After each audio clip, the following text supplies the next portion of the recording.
두피 문신 효율적으로 쓰면 상당히 효과가 좋습니다. 사회생활 하는 데는 아주 큰 도움이 되지만 여자친구까지 속이기엔 힘들다. 네, 안녕하세요. 노블라인의 백현욱 원장입니다.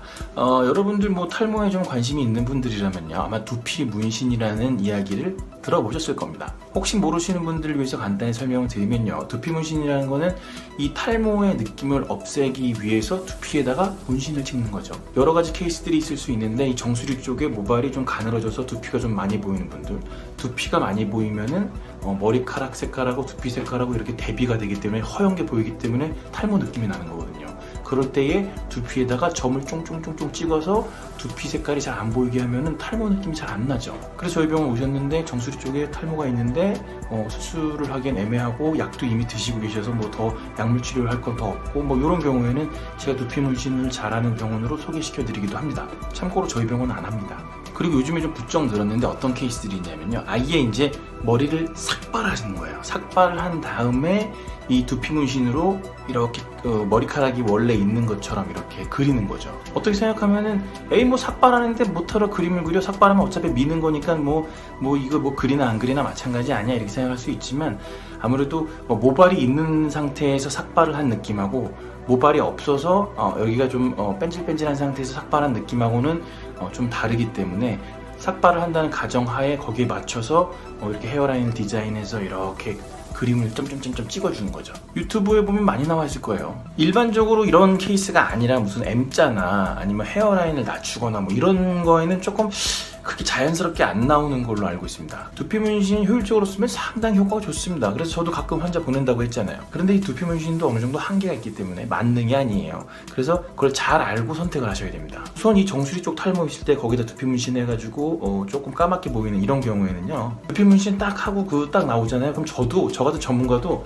한 1m 정도 거리에서는 절대 알아볼 수가 없어요. 저게 두피 문신을 해서 까만 건지 머리숱이 많은 건지 진짜 구별이 안 됩니다. 하지만 조금 더 가까이 가서 요렇게 보잖아요. 그러면은 이거 두피에다 점을 찍었구나, 이게 보여요. 제가 그래서 항상 설명을 드립니다. 사회생활 하는 데는 아주 큰 도움이 되지만 여자친구까지 속이기엔 힘들다라고 설명을 드려요. 그리고 또 어떤 분들은 이게 흑채랑 똑같은 기능이라고 생각하시는 분들이 있는데, 흑채랑은 좀 달라요. 그런데 두피 문신은 두피만 까맣게 만드는 거지 머리카락 자체의 볼륨을 높이는 기능은 없습니다. 그래서 느낌이 좀 달라 보여요. 그리고 두피 문신을 잘못하게 되면 탈모가 진행이 된 다음에 여기가 이제 거의 대머리가 됐을 때, 그때 두피 문신만 남게 되면은 보기가 안 좋게 되더라고요. 그래서 좀 잘하는 데 가서 잘 골라서 하셔야 됩니다. 그 다음에 제가 아까 두 번째로 설명드린 이 삭발 다 하고 난 다음에 두피 문신을 전체를 다 해버리는 거, 그거 있잖아요. 이런 경우에도 선택을 함에 있어서 아주 주의 깊게 하셔야 됩니다. 얼마 전에도 환자분이 오셨는데 두피 문신 잘 하셨어요. 아주 잘 하셨더라고요. 머리 밀고 다니는 스타일로 해서 잘 하셨어요. 잘 하셨는데 이분이 이거를 이렇게 스타일로 해가지고 내가 회사 다니는데 별 문제가 없을 줄 알았는데 이게 아무래도 사람들이 눈도 잘 못 마주치는 것 같고 인상이 조금 그렇게 보여서 대인관계를 하는데 아무래도 예전만 못하다라는 그런 느낌을 받아서 수술을 하러 오신 분이 계셨어요. 아직까지는 우리나라가 이 삭발하고 다니는 사람들에 대해서 조금 문화가 아직 개방이 덜 돼 있는 느낌입니다. 그래서 본인이 삭발을 하고 다니는 게 문제가 없는 어떤 그런 사회적인 위치에 있는지를 충분히 확인을 하고 난 다음에 그 다음에 하셔야 돼요.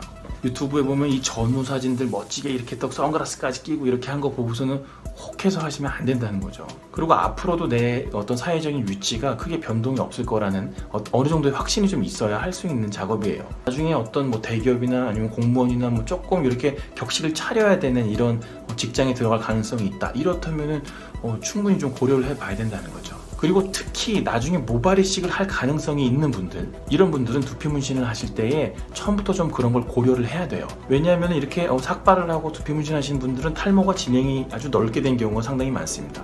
이런 경우에 두피 문신을 할 때 너무 이마를 낮게 잡아서 디자인을 해놓잖아요. 그러면은 여기까지 어떻게든 심어 놔야 되거든요. 이거 모발 이식 할 때 심어야 되는데 뒤에 모발이 좀 부족한 경우들이 상당히 많아요. 이 모발이 부족한 경우들이 생길 수 있습니다. 그래서 그냥 삭발하고 두피 문신 했다가 마음에 안 들면 나중에 모발 이식 하지, 이런 생각으로 그냥 대충 하시면 안 돼요. 계획을 잘 잡고 모발이식 하시는 분한테도 한번 얘기를 해보고 두피 문신 하시는 분이랑 또 상의해보고 이렇게 해서 정확하게 잡아야 됩니다. 자, 오늘은 두피 문신에 대해서 대략적으로 알아봤고 주의해야 될 점, 그리고 미리 좀 알고 있어야 되는 점, 이런 거 좀 설명을 드렸어요. 두피 문신이라는 게 나와서 탈모인들이 가질 수 있는 옵션이 하나가 더 늘어난 거는 아주 고무적인 일이에요. 하지만 모발이식도 어떤 한계가 있듯이 이 두피 문신도 만능이 아니라는 거죠. 그래서 그거의 장단점을 잘 알고 현명하게 판단하는 그런 요령이 좀 필요할 것 같습니다.